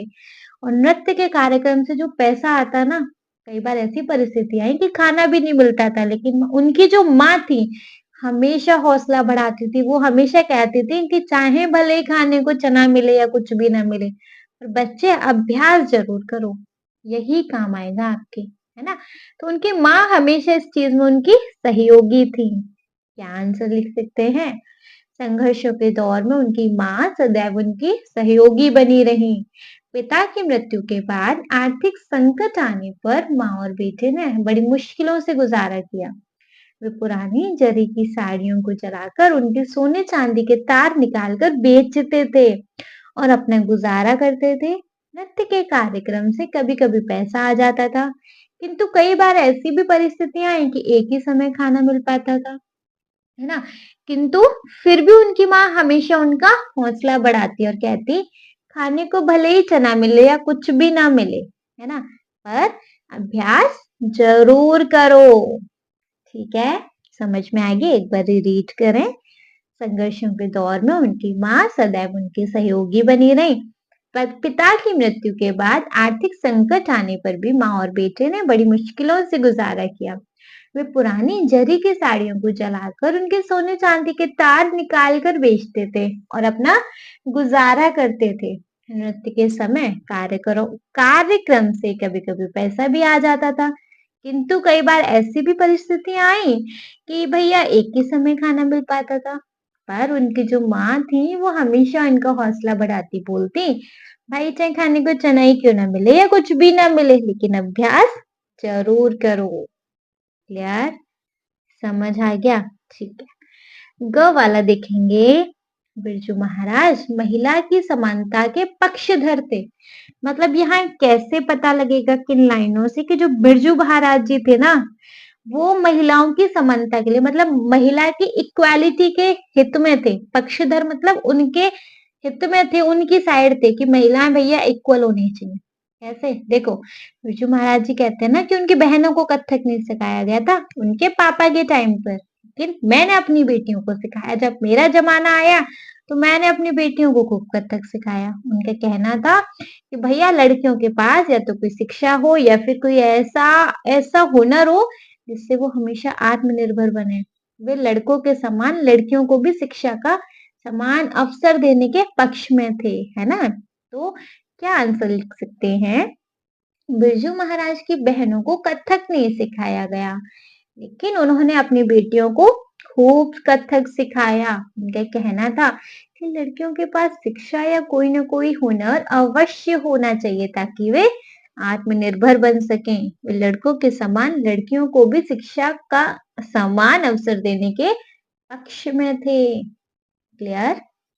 री रीड कर ले। अगर देखो री रीड इस करके करते हैं बच्चे की, अगर कोई डाउट है तो भैया पूछ लो, ठीक है ना। चलो देखेंगे तो जी, बिरजू महाराज की बहनों को कथक नहीं सिखाया गया, किंतु उन्होंने अपनी बेटियों को खूब कथक सिखाया। उनका कहना था कि बेटियों के पास, लड़कियों के पास कोई शिक्षा या हुनर ऐसा तो अवश्य होना चाहिए ताकि वह आत्मनिर्भर बन सकें। वे लड़कों के समान लड़कियों को भी शिक्षा का समान अवसर देने के पक्ष में थे। क्लियर? समझ आया? आया तो फिर नेक्स्ट देखेंगे बच्चे। Now next question we have शब्दों की बात। तो वाले में आ जाते हैं। पाठ में आए हुए कुछ शब्द नीचे दिए गए हैं, इनको ध्यान से पढ़िए, जैसे कि आजीविका, सीमित, प्रशिक्षण, सुंदरता, आधुनिक, पारंपरिक, भारतीय, सामूहिक और शास्त्रीय। आपने इन शब्दों पर ध्यान दिया होगा कि मूल शब्द के आगे या पीछे कोई शब्दांश जोड़कर नया शब्द बना है ना। इसके शब्द के अर्थ में परिवर्तन आ गया, ठीक है। शब्द के आगे जुड़ने वाले शब्दांत उपसर्ग कहलाते हैं। जैसे देखो, दृश्य में अ जुड़ गया तो बन गया वो अदृश्य। आवरण में बच्चे आ मतलब वरण के अंदर आ जुड़ गया, बन गया आवरण। प्रशिक्षण में प्र जुड़ गया, मतलब शिक्षण में प्र जुड़ गया, बन गया प्रशिक्षण, ठीक है। यहाँ पर अ, आ और प्र उपसर्ग है। शब्द के पीछे जुड़ने वाले शब्द को, मतलब देखो, जो शब्द के आगे कोई एक शब्द जुड़े, अक्षर जुड़े और उससे बच्चे दूसरा नया शब्द बन जाए, जैसे देश, देश में हमने वि लगा दिया, विदेश हो गया, एक नया शब्द बन गया, देश का हो गया विदेश, ठीक है। तो कोई नया आगे लगाया तो उपसर्ग बोलते हैं, पीछे नया शब्द लगाया और कोई नया शब्द बना तो उसको हम बोलते हैं प्रत्यय। उपसर्ग और प्रत्यय, उपसर्ग आगे लगता है, प्रत्यय पीछे लगता है। जैसे कि शब्द के पीछे जुड़ने वाली शब्दांश प्रत्यय कहलाते हैं और मूल शब्द में अर्थ में नवीनता, परिवर्तन या विशेष प्रभाव उत्पन्न करते हैं। जैसे कि सीमित में सीमा और इत जुड़ गया, सुंदरता में सुंदर में ता जुड़ गया, नया शब्द बन रहा है ना। भारतीय में भारत के अंदर य जुड़ गया, सामूहिक में समूह में इक जुड़ गया। यहाँ पर इत, ता और य और इक प्रत्यय है। भैया बस बता कर ही गए हैं, कुछ तो और मतलब सिर्फ क्वेश्चन ही बोला है, ठीक है, क्वेश्चन बोला है। एनीवेज चलो ख पे आ जाओ। नीचे दो तबले हैं, इनमें कुछ, अरे भैया कहाँ गया, एक में कुछ शब्दांश मतलब उपसर्ग और प्रत्यय भरे हैं, दूसरे में मूल शब्द है। इनकी सहायता से नए शब्द बनाओ। देखो, छोटे वाले तबले में कुछ उपसर्ग हैं और कुछ प्रत्यय हैं, और बड़े वाले तबले में वो शब्द हैं जिनके आगे या पीछे लगा के भैया हमें नए शब्द बनाने हैं। बना सकते हैं कितने सारे उपसर्ग और प्रत्यय, जैसे कि देखो, मर्म है, मर्म में अगर इक लगा दें तो मार्मिक हो जाएगा, ठीक है। और क्या, गमन है, गमन में आ लगा दें आगे तो आगमन हो जाएगा। राष्ट्र है, इसमें ए लगा दे तो राष्ट्रीय हो जाएगा। खंड है, इसमें इत लगा दे तो खंडित हो जाएगा। श्रम है, श्रम में इक लगा दे तो श्रमिक हो जाएगा। क्या बोलते हैं, संस्कृति है, संस्कृति में इक लगा दे तो सांस्कृतिक हो जाएगा। मतलब कुछ आगे लगा रहे हैं, कुछ पीछे लगा रहे हैं, इससे शब्द बन रहे हैं। कर्म है, कर्म में आगे अ लगा दे तो अकर्म हो जाएगा। और क्या, और कर्म में देखो सु भी लगा सकते हो तो सुकर्म हो गया। नाम है, नाम में आगे अ लगा दे तो अनाम हो जाएगा। साधारण है, साधारण में भैया आगे अ लगा दे तो असाधारण हो जाएगा, है ना। हो सकता है इनसे अलग भी और कोई शब्द बन जाए तो आप वो बना लीजिएगा, ठीक है। चलिए ग वाला देखेंगे बच्चे। सो ग वाला वी हैव, इस पाठ में से उपसर्ग व प्रत्यय की सहायता से कुछ और शब्द छांट कर उनसे वाक्य बनाइए। तो भैया बना लेंगे, अगर आपको कुछ और भी शब्द दिखे वो बना सकते हैं, ठीक है। चलो नेक्स्ट है हमारे पास शब्दों का प्रभाव। भैया देखेंगे शब्दों का प्रभाव। पार्ट में आए नीचे दिए गए वाक्य पढ़िए। जैसे मतलब वन वाला है, कुछ कथिक डर गए किंतु कुछ कथिकों की कला में इतना इतना पे अंडरलाइन हो रहा है, ध्यान रखिएगा। देखेंगे इसमें क्या है भैया, इतना दम था कि डाकू सब कुछ भूलकर उन कथिकों के कथक में मगन हो गए। तो बच्चे वो वाला ये पैराग्राफ है, बैगरिया वाला है ना, बैगरिया नाले वाला। इस वाक्य में रेखांकित शब्द इतना हटाकर वाक्य पढ़िए और पहचानिए कि क्या परिवर्तन आया। तो देखो देखो, अगर हम इतना हटाएं तो उन कथिकों की कला में दम था कि डाकू सब कुछ भूलकर उन कथिकों के कथक में मगन हो गए। इतना हटा दे तो कला में दम था, सिर्फ इतना है। इतना लगा रहने दें तो कला में इतना दम था, है ना। पाठ में आए हुए वाक्यों में से कुछ ऐसे ही शब्द ढूंढकर उन्हें रेखांकित कीजिए जिनके प्रयोग से वाक्य में विशेष प्रभाव उत्पन्न होता है। भैया करना है, देखेंगे देखेंगे। जैसे जिन डिब्बों में कभी 3-4 लाख के हार हुआ करते थे वे अब खाली पड़े हैं। तो देखो, कभी हटा दो तो जिन डिब्बों में 3-4 लाख के हार हुआ करते थे वे खाली पड़े हैं। कभी और अब से कितना चेंज आया। भेंट मिलने पर ही गंडा बांधूंगा, है ना। या और देखो, कई वर्षों तक नृत्य सिखाने के बाद जब देखता हूँ कि शिष्य में सच्ची लगन है तभी गंडा बांधता हूँ। तभी हटा के देखो चेंज भाई, है ना। नेक्स्ट, तुम नौकरी में बढ़ जाओगे, तुम्हारे अंदर का नृतक पूरी तरह पनप नहीं पाएगा। तुम्हारे अंदर का नृतक पनप नहीं पाएगा, देखो, और पूरी तरह पनप नहीं पाएगा। मतलब शब्द को, अगर उस शब्द को हटाओ तो एक अलग शब्द बनता है, ऐसा देखने हैं। जैसे हुनर ऐसा खजाना है जिससे कोई छीन नहीं सकता और वक्त पड़ने पर काम आता है। ऐसा हटा के देखो, हुनर खजाना है जिसे कोई छीन नहीं सकता और वक्त पड़ने पर काम आता है। अगर इनसे अलग कुछ और मिले तो भैया आंसर में वो लिख दीजिएगा, है ना। क्या लिख सकते हैं, फर्स्ट, जिन डिब्बों में कभी 3-4 लाख की कीमत के हुआ हार हुआ करते थे वे अब खाली पड़े हैं। कभी और अब अंडरलाइन वर्ड है। नेक्स्ट, भेंट मिलने पर ही गंडा बांधूंगा, ही अंडरलाइन वर्ड है। नेक्स्ट, कई वर्षों तक नृत्य सिखाने के बाद जब देखता हूँ कि शिष्य में सच्ची लगन है तभी गंडा बांधता हूँ, तभी अंडरलाइन वर्ड है। नेक्स्ट, तुम नौकरी में बट जाओगे, तुम्हारे अंदर का नृतक पूरी तरह पनप नहीं पाएगा। पूरी तरह हटा के अंडरलाइन वर्ड है। हुनर ऐसा खजाना है जिसे कोई छीन नहीं सकता और वक्त आने पर काम आता है। ऐसा हटा दो, अंडरलाइन वर्ड है।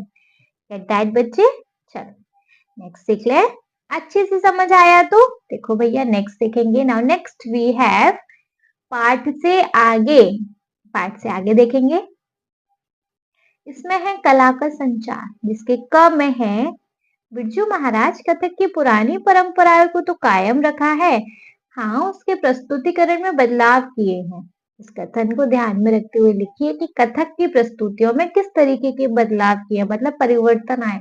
बच्चे देखो, पहली परंपरा क्या आती है, मतलब पहली चीजों को तो कायम रखा लेकिन थोड़ा थोड़ा चेंज कर दिया। जैसे उनके पापा चाचा जैसे खड़े होते थे वैसे खड़े होने का पोस्चर वही, मतलब थोड़ा सा वो चेंज कर दिया, है ना। बहुत सारी चीजें ऐसे चेंज करी थी। जैसे बिरजू महाराज ने कथक की पुरानी परंपराओं को कायम रखते हुए अपने परिवर्तन नर्तकों की भाव नौ भंगिमाओं को भी शामिल किया, है ना। भाव भंगिमाओं को भी शामिल किया, नौ भंगिमाओं कह रही हो। और क्या, इसके अतिरिक्त उन्होंने आधुनिक कवियों की, चाहे वे किसी भी भाषा के हो, रचनाओं को लेकर भी कथक नृत्य की प्रस्तुतियां तैयार की। इसी प्रकार पारंपरिक शैली के अतिरिक्त उन्होंने एक नए प्रयोग करते हुए प्रस्तुतियों में परिवर्तन किया है। Get that? एनी डाउट है बच्चे? ठीक है, कैसे लिखेंगे। बिरजू महाराज ने कथक की पुरानी परंपराओं को कायम रखते हुए अपने पारिवारिक नाटकों की भाव भंगिमाओं को भी शामिल किया। इसके अतिरिक्त उन्होंने आधुनिक कवियों की, चाहे वह किसी भी भाषा के हों, रचनाओं को लेकर भी कथक नृत्य की प्रस्तुतियां तैयार की। इस प्रकार पारंपरिक शैली के अतिरिक्त उन्होंने नए प्रयोग करते हुए प्रस्तुतियों में भी परिवर्तन किया है ना। ठीक है, खवाला देखेंगे। वाला है, लोक नृत्य और शास्त्रीय नृत्य में क्या अंतर है लिखिए। भैया लोक नृत्य क्या, ग्रुप में 2-4 लोग आए करने लग गए अपने मनोरंजन के लिए, किसी को नहीं दिखाना, अपने मनोरंजन के लिए कर रहे हैं। शास्त्रीय नृत्य क्या है भैया? एक ऐसा परफॉर्मेंस जो सामने वाला देख रहा है, इसमें अकेला इंसान काफी है। लोक नृत्य में दो आ जाओ, चार आ जाओ, अपने आप में कैसे भी कर लो, है ना। क्या लिख सकते हैं? देखो, लोक नृत्य विशेष प्रादेशिक और सांस्कृतिक परंपराओं से जुड़े होते हैं। सांस्कृतिक लोक नृत्य प्राय सरल और अनौपचारिक होते हैं। इनकी प्रस्तुति आम लोगों द्वारा की जाती है, मतलब कोई भी कर सकता है, लेकिन शास्त्रीय नृत्य हर कोई नहीं कर सकता। थर्ड है, लोक नृत्य लोकप्रिय और मनोरंजक होते हैं। इन्हें त्योहार, पारिवारिक उत्सवों आदि में प्रस्तुत किया जाता है। लेकिन शास्त्रीय नृत्य जो होते हैं वह पारंपरिक और संरचित होते हैं। इन्हें विशिष्ट नियमों के अनुसार प्रस्तुत किया जाता है। शास्त्रीय नृत्य प्राय थोड़ा कठिन होते हैं। इन्हें प्रस्तुत करने के लिए विशेष प्रशिक्षण एवं अभ्यास की आवश्यकता होती है। भैया शारीरिक नृत्य वो होते हैं, शास्त्रीय नृत्य, ये माई क्या ही बोलती मैं। शास्त्रीय नृत्य बच्चे वो होते हैं जो ऑफिशियल डांस होते हैं एक तरीके से, है ना, जिनको परफॉर्म करने से पहले प्रैक्टिस करनी पड़ती है अच्छे से, है ना। लेकिन लोक नृत्य मुंह उठाया, जो स्टेप समझ में आ रहा है अपने लिए कर रहे हैं बस, है ना, अपना टाइम पास करने के लिए, अपना एंजॉय करने के लिए वो होते हैं। थर्ड है शारीरिक नृत्य। अब अक्सर आधत आधित शारीरिक नृत्य अक्सर आध्यात्मिक और भावनात्मक होते हैं। इन्हें विशिष्ट रागों और तालों के साथ प्रस्तुत किया जाता है। भारत के कुछ प्रसिद्ध लोक नृत्य हैं भांगड़ा, गरबा, लावड़ी। और भारत के कुछ शास्त्रीय नृत्य हैं भरतनाट्यम, ओडिसी और कथक। देखो, भांगड़ा जिससे मनाई करो, गरबा जिससे मनाई करो, लावड़ी जिससे मनाई करो, लेकिन शास्त्रीय नृत्य जैसे भरतनाट्यम, ओडिसी, कथक, इनको एक भैया ढंग से इनके स्टेप होते हैं, मतलब बड़ा अच्छे से इनका फॉर्मेट होता है, उसी के अकॉर्डिंग इनको देखना पड़ता है। ठीक है, समझ आया? एक बार रीड करें। लोक नृत्य क्या होता है? लोक नृत्य विशिष्ट विशिष्ट प्रादेशिक और सांस्कृतिक परंपराओं से जुड़े होते हैं। लोक नृत्य प्राय सरल और अनौपचारिक होते हैं। इनकी प्रस्तुति आम लोगों द्वारा की जाती है। लोक नृत्य लोकप्रिय और मनोरंजक होते हैं। इन्हें त्योहारों, पारिवारिक उत्सवों आदि में प्रस्तुत किया जाता है। लेकिन शारीरिक नृत्य पारंपरिक और संचरित होते हैं। इन्हें विशिष्ट नियमों के अनुसार प्रस्तुत किया जाता है। शास्त्रीय नृत्य प्राय थोड़ा कठिन होते हैं। इन्हें प्रस्तुत करने के लिए विशेष प्रशिक्षण एवं अभ्यास की आवश्यकता होती है। थर्ड, शारीरिक नृत्य अक्सर आध्यात्मिक और भावनात्मक होते हैं। इन्हें विशिष्ट रागों और तालों के साथ प्रस्तुत किया जाता है। भारत के कुछ प्रसिद्ध लोक नृत्य हैं भांगड़ा, गरबा और लावड़ी। भारत के कुछ शास्त्रीय नृत्य हैं भरतनाट्यम, ओडिसी और कथक। भरतनाट्यम तमिलनाडु में, ओडिसी ओडिशा में और कथक उत्तर प्रदेश में। क्लियर है? एनी डाउट है बच्चे? नहीं है ना? नहीं है मैम। चलिए गवाला आ जाए। गवाला वी हैव बेगरिया नाला जुलुम जोर, नौ कथिक नचावे तीन चोर, जब तबला बोले दिन दिन, तब एक एक पर तीन तीन। इस पाठ में हरिया गांव में गाए जाने वाले उपयुक्त पद का उल्लेख है। आप अपने क्षेत्र में गाए जाने वाले किसी लोकगीत को कक्षा में प्रस्तुत कीजिए। भैया कोई भी कर सकते हैं, कोई भी लोकगीत जो आपके यहाँ गाया जाता हो खुद से कर लेंगे इसको। क्लियर? चलो थर्ड मतलब नेक्स्ट टॉपिक भी है साक्षात्कार की रचना। यहाँ पे इस इंटरव्यू की रचना कैसे हुई देखेंगे। प्रस्तुत पाठ की विधा साक्षात्कार है। सामान्यतः इसे बातचीत या भेंट वार्ता का पर्याय मान लिया जाता है, लेकिन यह भेंट वार्ता से इस संदर्भ में भिन्न है। इसका एक निश्चित उद्देश्य और ढांचा होता है। यह साक्षात्कार किसी नौकरी या पाठ्यक्रम में प्रवेश लेने के लिए होने वाले साक्षात्कार से बिल्कुल भिन्न है। एक साक्षात्कार होता है बच्चे एक ऐसा इंटरव्यू जब हम एग्जाम देने के लिए जाते हैं ना, तो मतलब इंटरव्यूअर बैठे होते हैं कि एग्जाम बेसिस होता है ना। और क्या होता है, एक नौकरी के लिए होता है। लेकिन ये जो साक्षात्कार है इन सब का नहीं, ये है लोगों को उनके बारे में बताने का। ये इंटरव्यू ऐसा है ना, क्योंकि बहुत सारे इंटरव्यू होते हैं ना। नौकरी के लिए गए तो भाई हमारा इंटरव्यू हुआ, कोई एग्जाम देने गए तो उसके लिए हमारा इंटरव्यू हुआ। मतलब जैसे स्कूल में वो क्या बोलते हैं उनको, प्रैक्टिकल्स होते हैं ना, तो बाहर से टीचर्स आते हैं इंटरव्यू लेने के लिए, लाइक ऐसा एग्जाम लेने के लिए एक्चुअली। वो नहीं है, नौकरी वाला नहीं है ये इंटरव्यू, ये साक्षात्कार ऐसा है। इससे उनके बारे में पता चलेगा और लोगों को वो बताएंगे, ऐसा वाला है ना जी। तो हम कहेंगे प्रस्तुत साक्षात्कार में एक प्रकार से व्यक्तिपरक साक्षात्कार है। भैया ये व्यक्ति के बारे में जानने वाला साक्षात्कार है। इसका उद्देश्य साक्षात्कारदाता के निजी जीवन, उनके कामकाज, उपलब्धियों, रुचि अरुचि, विचारों आदि को पाठकों के सामने लाना है। मतलब एक इंटरव्यू ऐसा होता है ना कि ठीक है, आपके बारे में जाना और लोगों तक बताया, ये वो वाला इंटरव्यू है ना। कहानियां किसी भी प्रकार के साक्षात्कार के लिए पर्याप्त तैयारी, संवेदनशीलता और धैर्य की आवश्यकता होती है। साक्षात्कार की सफलता इस बात पर निर्भर करती है कि साक्षात्कारदाता के संदर्भ में कितना शोध किया गया है और प्रश्न किस प्रकार बनाए हैं। हाँ जी, प्रस्तुत साक्षात्कार के आधार पर बताइए क वाला साक्षात्कार से पहले क्या-क्या तैयारियां की गई होंगी। बच्चे जो इनका इंटरव्यू लिया गया इससे पहले क्या-क्या तैयारियां की गई होंगी, बताइए। इनके बारे में थोड़े से क्वेश्चन इकट्ठे किए गए होंगे। कहाँ रहते हैं, कहाँ मिलेंगे, कितना टाइम दे पाएंगे, है ना। किस किस बारे में बात कर पाए गए होंगे, इनके बारे में क्वेश्चंस पहले से तैयार किए गए होंगे, है ना। और फिर उनसे पूछा गया होगा, इंटरव्यू से पहले उनसे पूछा गया होगा कि हम इन इन प्रश्नों को आपसे पूछ सकते हैं। उसके बाद ही तो इंटरव्यू हुआ होगा, है ना। मुंह उठा के कोई भी प्रश्न नहीं पूछ लिया जाता। ऑन कैमरा जब इंटरव्यू होता है ना, उससे पहले भैया बता देते हैं कि हम ये क्वेश्चन पूछ लें तब। ठीक है, तो ये सारी तैयारियां हुई होंगी, इनको खुद से अपनी भाषा में लिखेंगे। ख वाला है, आप इस साक्षात्कार में और क्या-क्या प्रश्न जोड़ना चाहेंगे? अगर आप कुछ और ऐड ऑन करना चाहें, क्वेश्चन कर लीजिएगा, इसको खुद से करेंगे। ग वाला है, ये साक्षात्कार एक सुप्रसिद्ध कलाकार का है। यदि आप किसी सब्जी विक्रेता विक्रेता, रिक्शा चालक, घरेलू सहायक या सहायिका का साक्षात्कार लेना चाहें, तो आपके प्रश्न कैसे होंगे? भैया ये तो एक सुप्रसिद्ध कलाकार का इंटरव्यू था। अगर आपको कोई सब्जी बेचने वाले का, कोई रिक्शा चलाने वाले का या कोई घरेलू सहायक का, मतलब जो होम और एक मेड होते हैं ना, उनका अगर अगर आपको इंटरव्यू लेना है तो फिर आपके क्वेश्चन कैसे होंगे? खुद से करेंगे इसको, है ना। वो सारे क्वेश्चन क्या करना चाहोगे वो खुद से देखेंगे। चलो नाउ नेक्स्ट क्वेश्चन, मतलब नेक्स्ट टॉपिक वी हैव सृजन। सृजन के अंदर देखेंगे जी, सृजन में है आपके विद्यालय में कथक नृत्य का आयोजन होने जा रहा है। ठीक है, हमारे विद्यालय में कथक कथक डांस का आयोजन होने जा रहा है। क वाला है, आप दर्शक को कथक नृत्य कला के बारे में क्या-क्या बताएंगे, लिखिए। खुद करेंगे, आप बताओ कि भैया हम दर्शकों को क्या बताएंगे कथक नृत्य कला के बारे में, कैसा है, आपको इंटरेस्ट आएगा वगैरह वगैरह, खुद से करेंगे।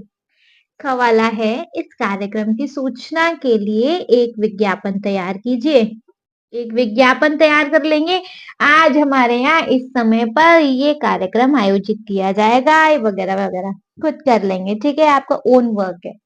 ग वाला है, यदि इस नृत्य कार्यक्रम में कोई दृष्टिबाधित दर्शक है और वह नृत्य का आनंद लेना चाहे, तो इसके लिए विद्यालय की ओर से क्या व्यवस्था की जानी चाहिए। देखो, मतलब अगर इस कार्यक्रम में कोई ऐसा इंसान है जो देख नहीं सकता लेकिन वह इस नृत्य को देखना चाहता है, तो विद्यालय की तरफ से क्या व्यवस्था होनी चाहिए कि भैया वो भी आमंत्रित हो सके और वो भी इस नृत्य का मजा ले सके। खुद से थोड़ा सा माइंड लगा के इस चीज को करेंगे, ये आपकी ओन एक्टिविटीज रहती हैं बच्चे। ठीक है, चलिए now next we have, I think last है शायद ये आज की पहेली। इसके बाद क्या है देख लें। हाँ जी, इसके बाद झरोके से है और कुछ नहीं है। ठीक है, चलिए देख लेंगे। तो फिर आज की पहेली में क्या है जी, आज की पहेली है हमारी, स्टार्ट करते हैं। चलो, अगर नर्तक को सुर ताल की समझ है तो वह जान जाएगा कि लहरा ठीक नहीं है। इसके माध्यम से नृत्य अंगों में प्रवेश नहीं करेगा। संगीत में लय को प्रदर्शित करने के लिए ताल का सहारा लिया जाता है। किसी भी गीत की पंक्तियों में लगने वाले समय को मात्राओं द्वारा ठीक उसी प्रकार मापा जाता है जैसे दैनिक जीवन में व्यतीत हो रहे समय को हम सेकंड द्वारा मापते हैं। ताल कई मात्रा समूहों का संयुक्त रूप होता है। संगीत के समय को मापने की सबसे छोटी इकाई मात्रा है। ताल कई मात्राओं का संयुक्त रूप है। जिस तरह घंटे में मिनट और मिनट में सेकंड होते हैं, उसी तरह ताल में मात्रा होती हैं। आज हम आपके लिए ताल से जुड़ी एक अनोखी पहेली लाए हैं। मतलब चलो नेक्स्ट सीखेंगे। एक विद्यार्थी ने अपनी डायरी में आपके अपने विद्यालय में के किसी एक दिन का उल्लेख किया गया है। इस उल्लेख में संगीत के कुछ तालों के नाम आए हैं। आप उन तालों के नाम ढूंढिए। देखो, यहाँ आपको बच्चे क्या कर दिया गया है। एक बच्चे ने एक दिन का अपना पूरा वो लिखा कि आज हमारे दिन में ये हुआ, ये हुआ, व्लॉगिंग करी, जैसे आप ऐसे समझ लो। अब यहाँ पे कुछ तालों के नाम आए हैं इसमें पूरे में। पता कर रहे हैं कौन कौन से हैं। जैसे कल हमारे विद्यालय में संगीत और नृत्य सभा का आयोजन हुआ था। उसमें एक दो नहीं बल्कि 4 कलाकार आए थे। उन कलाकारों में एक का नाम रूपक और दूसरे का नाम लक्ष्मी था। शेष 2 कलाकारों के नाम पता नहीं चल पाए। वे दोनों जब अपनी प्रस्तुति के लिए मंच पर आए तो दर्शकों से पूछने लगे, तिलवाड़ा, दादरा या झूमरा। दर्शक बोले, तीनों में से कोई नहीं, हमें दीप पंछी और कहरवा पसंद है। दर्शकों की यह बात सुनते ही कलाकारों ने अपनी प्रस्तुति दे दी। तो बच्चे बताइए जी, कौन कौन से आए हैं, कौन कौन से नाम आए हैं। देखो, नीचे अब कुछ और भी लिखा हुआ है, वो देख लेते हैं पहले। अब नीचे दी गई शब्द पहेली में से संगीत के उन तालों के नाम ढूंढ के लिखिए। कौन कौन से नाम है बच्चे। देखो, एक रूपक है, झूमरा है ना, और क्या बहुत सारे नाम है, जैसे कि देखते हैं, रूपक है, लक्ष्मी है, दादरा है, झूमरा है, तिलवाड़ा है, दीप चंदी है और कहरवा है। ये सारे हमारे ताल हैं। ठीक है, इस पूरे इसमें सुडोकू में से निकाल लेंगे।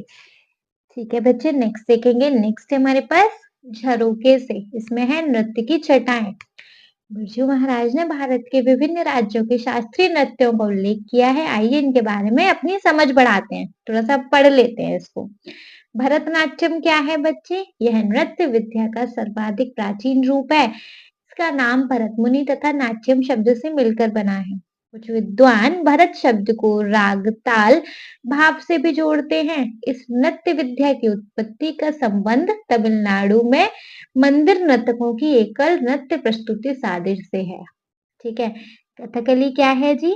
दक्षिण भारत के एक राज्य के मंदिरों में रामायण तथा महाभारत की कहानियां प्रस्तुत करने वाली 2 लोक के नाट्य परंपराएं रामानट्टम और कृष्णानट्टम कथकली के उद्भव का स्रोत है। यह संगीत, नृत्य और नाटक का अद्भुत संयोजन है। सुप्रसिद्ध मलयाली कवि वी.एन. मेनन के द्वारा राजमुकुंद के संरक्षण में इसका प्रचार प्रसार हुआ। यह नृत्य पुरुष मंडली द्वारा किया जाता है। इसकी विषय वस्तु महाकाव्यों और पुराणों में वर्णित कहानियां होती हैं। पूरे नृत्य नाटक का अनमोल आभूषण है भाव भंगिमाएं। आंखों और बाहों का लय संचालन बहुत महत्वपूर्ण है। कथक क्या है जी। ब्रजभूमि की रासलीला से उत्पन्न कथक एक परंपरागत नृत्य विद्या है। कथक का नाम कथिक से लिया गया है, जिसे कथावाचक भी कहते हैं। ये कथिक महाकाव्यों के पदों व छंदों को संगीत तथा भाव भंगिमाओं के साथ प्रस्तुत करते हैं। कथक की महत्वपूर्ण विशेषता विभिन्न घरानों का विकास है। जुगलबंदी कथक प्रस्तुति का मुख्य आकर्षण है, जिसे तबला वादक तथा नृत्य के बीच प्रतिस्पर्धात्मक खेल होता है। कुचिपुड़ी। आंध्र प्रदेश का कुचिपुड़ी नृत्य भारतीय शास्त्रीय नृत्य की एक पारंपरिक शैली है। कुचिपुड़ी नृत्य प्रस्तुति प्रार्थना से आरंभ होती है। तत्पश्चात नृत्य अभिनय कर प्रस्तुत किया जाता है। नृत्य प्रस्तुति के साथ कर्नाटक संगीत की संगत दी जाती है। कुचिपुड़ी नृत्य का समापन तरंगम प्रस्तुति के पश्चात होता है। मणिपुर नृत्य मणिपुर नृत्य क्या होता है। पौराणिक आख्यानों के अनुसार मणिपुरी नृत्य का स्रोत भारत के एक उत्तर पूर्वी राज्य मणिपुर की घटनाओं में स्थानीय गंधर्वों के साथ शिव और पार्वती का दैवीय नृत्य है। इस राज्य के प्रमुख त्योहार लाई हरोबा में इस नृत्य को करने का प्रचलन है। सामान्यतः यह नृत्य स्त्रियों द्वारा किया जाता है। इसमें चेहरे की अभिव्यक्ति के स्थान पर हाथ के हाव भाव व पैर की गति महत्वपूर्ण होती है। ठीक है, नेक्स्ट बच्चे, दो और बच्चे हैं, चलो पढ़ेंगे। ओडिसी नृत्य क्या है? नाट्य शास्त्र में उल्लिखित सोदा नृत्य से ओडिसी नृत्य रूप को नाम मिला है। कुछ भाव मुद्राएं भरतनाट्यम से मिलती जुलती हैं। इस नृत्य रूप का मुख्य आकर्षण है त्रिभंग मुद्रा, अर्थात शरीर का 3 मोड़ वाला रूप। नृत्य के दौरान शरीर का निचला हिस्सा काफी सीमा तक स्थिर रहता है और धड़ लय ताल के साथ गति करता है। मोहिनीअट्टम क्या है? भारत के 8 शास्त्रीय नृत्यों में से एक मोहिनीअट्टम का उद्भव केरल राज्य में हुआ। मोहिनीअट्टम की विशेषता घुमावदार कोमल भाव वाले आंगिक अभिनय है। इस नृत्य के अंतर्गत अभिनय पर बल दिया जाता है। इस नृत्य शैली में मुख की अभिव्यक्ति और हस्त मुद्राओं को सर्वाधिक महत्व दिया जाता है। नर्तकियां पारंपरिक पोशाक पहनती हैं जिसे मुंडू कहा जाता है। पारंपरिक रूप से मोहिनीअट्टम केवल स्त्रियों द्वारा ही किया जाता है, जबकि कथकली केवल पुरुषों द्वारा ही किया जाता है। ठीक है जी, तो ये था हमारे एक झरोके से में, मतलब थोड़ी सी एक नॉलेज दी गई थी। बस फिनिश बच्चे। ठीक है, चैप्टर के एक्सरसाइज में बस इतना ही था। आई होप ये चैप्टर आफ्टर देन बहुत अच्छे से क्लियर हो गया होगा विद एक्सप्लेनेशन एंड एक्सरसाइज के साथ। ठीक है, ये वीडियो पसंद आई हो, बच्चे एक्सरसाइज क्लियर अच्छे से समझ आ गई हो तो प्लीज आप इस वीडियो को एक लाइक कर दीजिएगा। चैनल को सब्सक्राइब तो जरूर ही करेंगे और आपके जिन फ्रेंड्स के लिए ये वीडियो हेल्पफुल रहेगा ना, आप उनको इस वीडियो को उठा के शेयर कर दीजिएगा। Okay, thank you so much.